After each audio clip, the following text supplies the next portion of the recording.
Hola cultistas, bienvenidos un día más al culto de los gusanos. Vamos a viajar... No, hoy tampoco vamos a viajar. Hoy vamos a ver un tutorial muy rápido para poder presentaros, con motivo de las Halloween sobre todo, que voy a tener una partida propia del sistema Trueque, que sería lo imprescindible que necesitáis para empezar a apuntaros como jugadores a una partida de Trueque. Va a ser un tutorial muy rápido, viendo muy por encima los elementos básicos.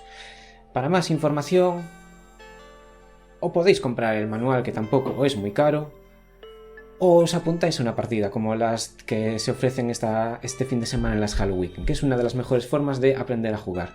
Y si no, me escribís un privado que me encanta, por Twitter, que me encanta dirigir Trueque, así que estaría encantado de dirigiros una partida. Pues vamos a entrar directamente en materia. Y para hacerlo vamos a aprovechar el tablero de Roll20 que utilizo normalmente para las partidas. Con una partida, si mal no recuerdo, la que jugué con los amigos del Rincón del D20.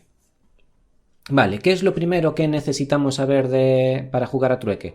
Vamos a necesitar únicamente un dado de 4, que ya explicaré más adelante para qué sirve, y uno o varios dados de 10.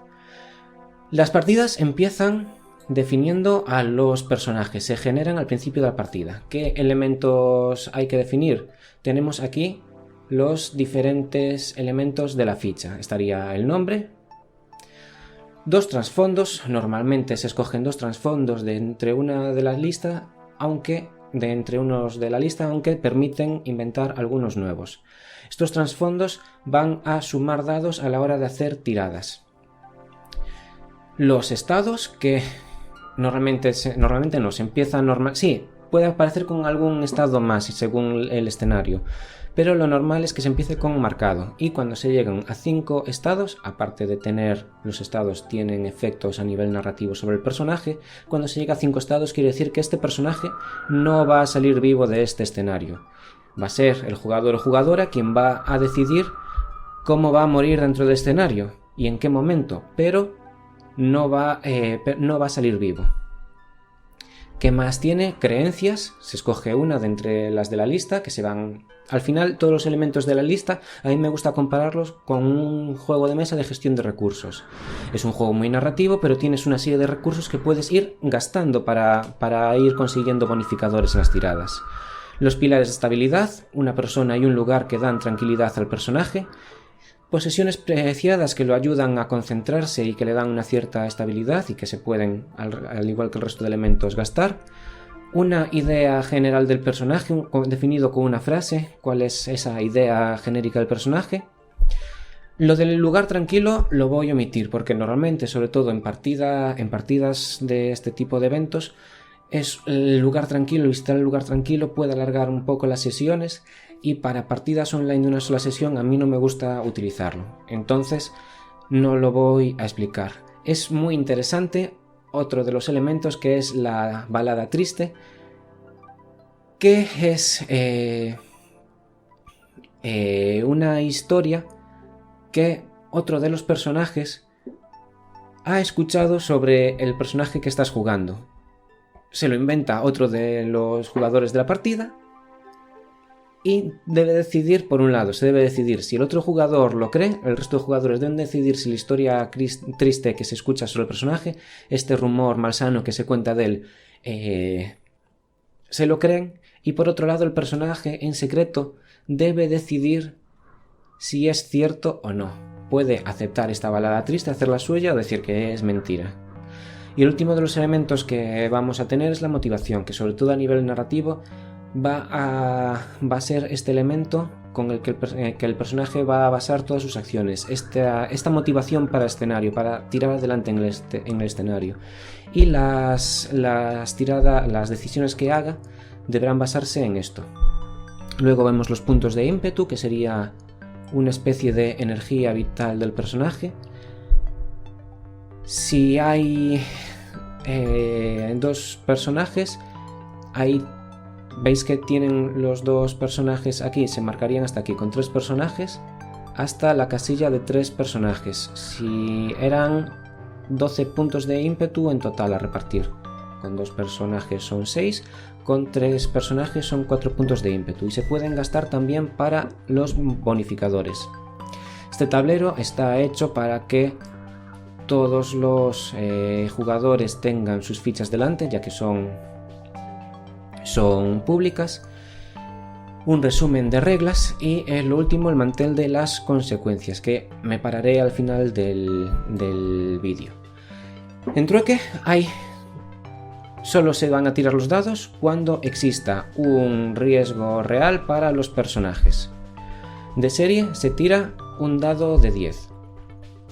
Hay 2 tipos de tiradas: tiradas de riesgo, cuando el personaje hace algo arriesgado, y por otro lado las tiradas de horror, que es cuando se enfrenta a algo sobrenatural, a un elemento oscuro tanto del escenario como de su propio interior. Lo que, haciendo similitud a los mitos de Cthulhu, enfrentarse a los mitos, básicamente. Ahora, este juego puede jugarse en varios escenarios de horror. Básicamente sería enfrentarse a este horror. Para las tiradas de riesgo se tira un dado de 10. Si uno de tus escenarios puede ayudarte, se suma un dado de 10.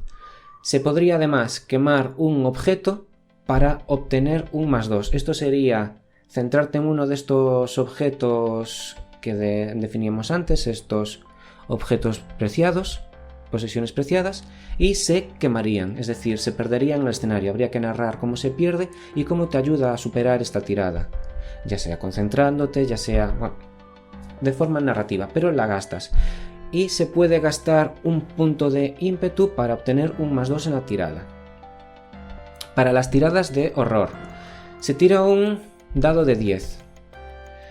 Se puede tirar un dado de 10 extra si te aferras a una de tus creencias. En caso de fallar la tirada, perderías tu creencia y tendrías que narrar en qué se convierte esa creencia que tenías, pero no podrías usarla más. También puedes quemar un objeto para sumar un +2. Puedes gastar un punto de ímpetu para obtener un +2 y al resultado, a todas estas sumas que vas encadenando, se le restaría el valor que tenga el dado del caos, que es un dado de 4, que lo que hace es narrar cómo de oscuro se ha vuelto el escenario. Este juego aparte de ser muy narrativo, es un play to lose, así que los personajes están abocados al desastre. Y el escenario va a hacerse eco de este descenso hacia la locura. Aparte de eso, los pilares de estabilidad. En cualquier momento puedes quebrar uno de tus pilares de estabilidad para volver a lanzar una tirada con todos los modificadores que tengas. ¿Qué implica quebrar un pilar de estabilidad? Una persona, tienes que narrar cómo el recuerdo de esa persona se enturbia, cómo lo pierdes, cómo deja de ser un recuerdo que te da estabilidad. Y lo mismo para el lugar que te trae estabilidad. Deberías de narrar cómo ese recuerdo que en principio tenías como alegre se torna en algo más oscuro. Al final veis que mediante la gestión de los recursos se va haciendo este descenso hacia la locura de los personajes. Aparte, el ímpetu se puede gastar de otras maneras para crear una verdad, crear algo que se haga real en el escenario. Sería una forma de aportar los personajes al escenario. Habría que responder a una serie de preguntas. Todos estos, no las voy a decir ahora todas, pero narrativamente, cada vez que se gastan todos estos elementos, el narrador te hace una pregunta para guiar este proceso creativo. Y tú vas contestando las preguntas para generar estas verdades, para ir haciendo los cambios en el escenario, que por cierto, no lo dije, empezamos directamente con los personajes. Las partidas empiezan sin saber nada del escenario y en función aparte de la creación de las fichas, se van intercalando una serie de preguntas sobre el escenario, de tal forma que al final, aunque haya un guión básico para el escenario, pero cada una de las partidas va a ser única, porque los jugadores tienen un gran poder de alterar el entorno y de hacer las partidas suyas. Se puede gastar también un punto de ímpetu para apoyar a un compañero en una tirada e ir más allá de lo evidente, que esto quiere decir hacer una pregunta al horror, que sería el horror es el narrador en este juego, una pregunta que el narrador ha de contestar sin ningún tipo de tapujos. De todas formas, las tiradas de investigación aquí se hacen sin tiradas. Todo lo que sea evidente en el escenario se cuenta sin tener que hacer tirada. Repito, la tirada solo se hace en caso de que sea estrictamente necesario, de que haya un riesgo total. ¿Qué va a pasar con estas tiradas? Pues que vamos a explicar qué es esto de los trueques que dan nombre al juego. Cuando hagamos una tirada de riesgo, en función de lo que saquemos va a suceder unas cosas y otras. Con un 4- se queda en manos del horror y el horror decide si el protagonista supera la situación, y en el caso de que la supere le ofrecerá un trueque severo. Esto es, dentro del mantel de consecuencias le ofrecerá por un lado una consecuencia del tipo aparición y por otro una consecuencia del tipo quebranto. Las apariciones son peligros o cambios en el propio entorno, y los quebrantos directamente afectan a los personajes. Veis aparte que según va avanzando la historia el dado del caos va aumentando, con lo cual al enfrentarse al horror cada vez se resta más de estas tiradas. Añadir de este trueque severo. Cuando se ofrece un trueque severo, se da a escoger, siempre en los trueques se da a escoger una aparición y un quebranto. El jugador en el trueque severo escoge uno y el horror se queda con una consecuencia a mayores. ¿Qué sucede en caso de conseguir dentro de estas tiradas de riesgo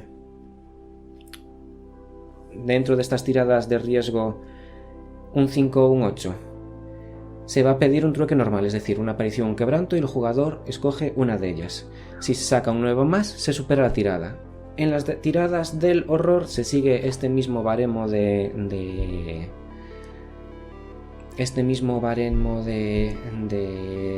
rangos del dado. En caso de sacar un 4- se pierde el control.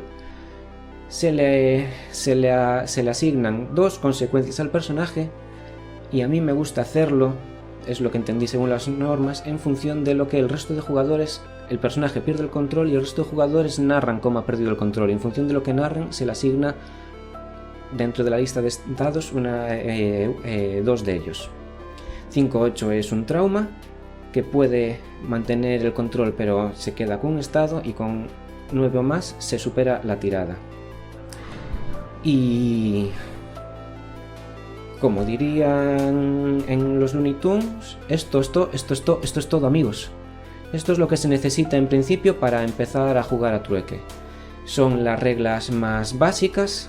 Hemos visto cómo se gastan los recursos, el mantel de consecuencias, la ficha de personajes, y esto es lo necesario para empezar a jugar a trueque. Así que si tenéis oportunidad de apuntaros una partida, no lo dudéis. De todas formas, a los diferentes horrores nos gusta que os apuntéis y tener oportunidad de volver a explicaros estas cosas. Si os queda duda en algo, por favor dejad un comentario aquí abajo, podéis dejar un like y suscribiros al canal, pero si queda alguna duda de lo que se ha explicado, ya he dicho, ha sido una explicación muy rápida para poder empezar a jugar y un poco de apoyo a posibles eventos que haya en los que se ofrezcan partidas de trueque, que podáis revisar este vídeo y recordar, vale, esto lo básico era así. Lo dicho, si hay dudas, tanto en los comentarios del vídeo como en el Twitter del Culto de los Gusanos, podéis dejar vuestras dudas, y si no, también estoy seguro de que tanto Pepe Pedraz, autor del juego, como el refugio de Rye-Hope estarían encantados de... Al final es su juego y le tienen muchísimo cariño, de contestar cualquier duda que haya. Y nada, como es la despedida habitual, no voy a volver a poner mi cara ya, que estáis un poco aburridos de ella. Lo único, despedirme como siempre con el... Quereros mucho, sed felices y portaros un poquito mal.